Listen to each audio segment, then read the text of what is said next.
Two new signings for the new decade, a DM with high potential and a veteran centre-back. On the other side of the transfer market, I finally sold our North Korean winger because I noticed last season his form was actively costing us games. Like it was a case where literally every single game that he played, while he was on the pitch, we just wouldn't score any goals. Unfortunately, the board couldn't see what I saw and thought I'd made a huge mistake. We also dropped Ahmedov. To be honest, he spent most of his time on the bench anyway, and I felt like he was too susceptible to bookings, so it's not a big loss. Towards the end of the transfer window, I realised I'd dropped down to only 4 imports, and that I'd also lost my squad depth for the right wing, so I brought in this fellow from Portugal. My disagreements with the board went further than assessing transfers. They said no to my request for better facilities, I said no to their no, they said yes.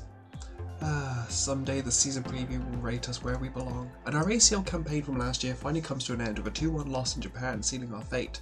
However, it's better results than last year in a fixture where we lost a number of players to the flu. On top of that, those friendlies against the Korean teams look very promising. An international window report came in from the youth teams and I honestly started laughing at this one. We have so many players spread across all the national teams, and on first glance you'd see that a stack of 4 rows and think it was one game, but actually both the U19s and the U23s won 4-0 against Pakistan on the same day, which is even weirder.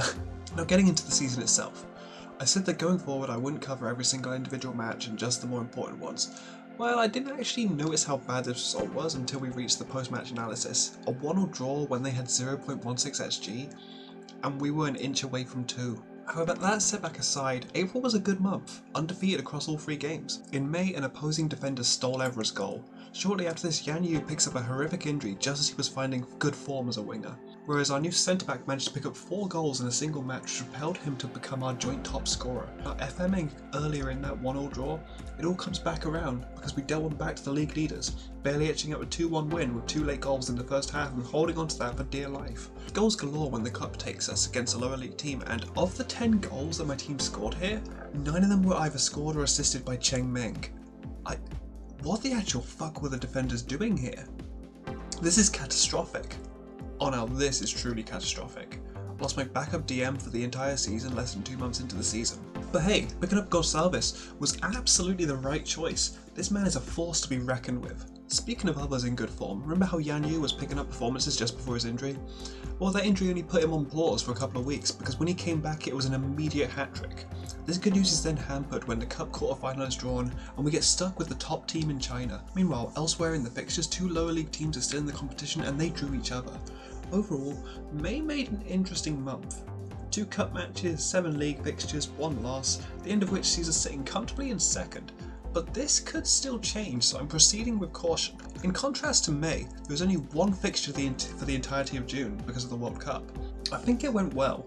And to fill up this blank space in the schedule, I set up another batch of low league friendlies, and in one of them Yan Yu went absolutely nuts, scoring 3 goals in 3 minutes from the 65th to the 67th. Heading into July, we have a match against our former Kryptonite team, the Three Towns, and they pulled off the spectacular with this one. Elsewhere in July, there wasn't really a lot to talk about other than this game that got very squeaky, but all in all, July was a fucking banger of a month for us. This takes us just over the halfway mark and it is very clearly a 2-horse race for the title between us and Shandong. At this point the ACL campaign begins with qualifiers, and the first one was a journey. 2-0 down into a 3-2 win, which was then followed by a 3-2 loss in the league, our first loss in a very long time. Unfortunately, with the addition of ACL games to the schedule, we've been struck by severe congestion and our injury list is starting to get worrisome. In the next ACL qualifier we conceded a late equaliser which filled me with greater fear, as this squad cannot afford to go into extra time with our current fitness levels. Fortunately, we got an even later winner to save us from that pain.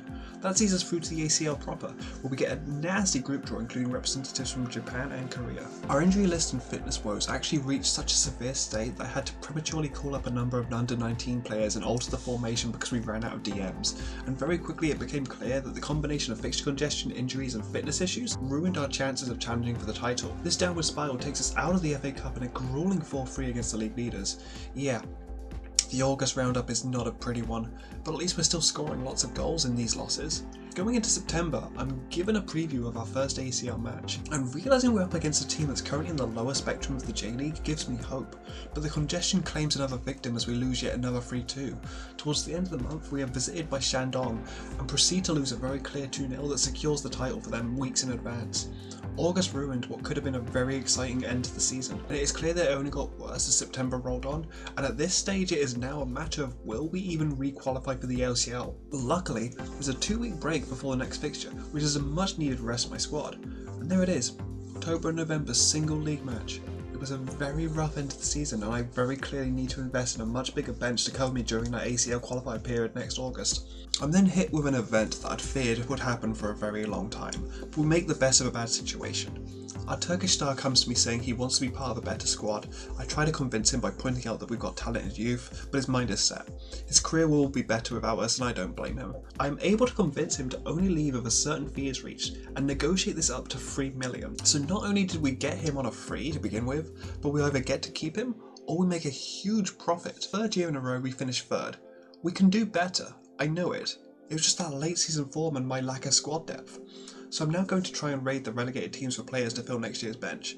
Meanwhile, Shandong went on to complete the double, and it is with pride that I can announce that despite being limited in the quarters, DL Pro players recorded both the top scorer and top assist in the cup. But as you know from the previous episode, our year doesn't end with the league anymore. We still have the ACL group stage to play, and with the very last minute of gameplay in 2030, our keeper lets this go by him. Oh dear.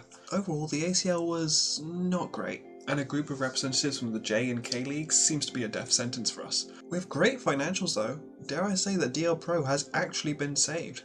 The debt is finally gone. I am proud of me. Next step, becoming the best team in China.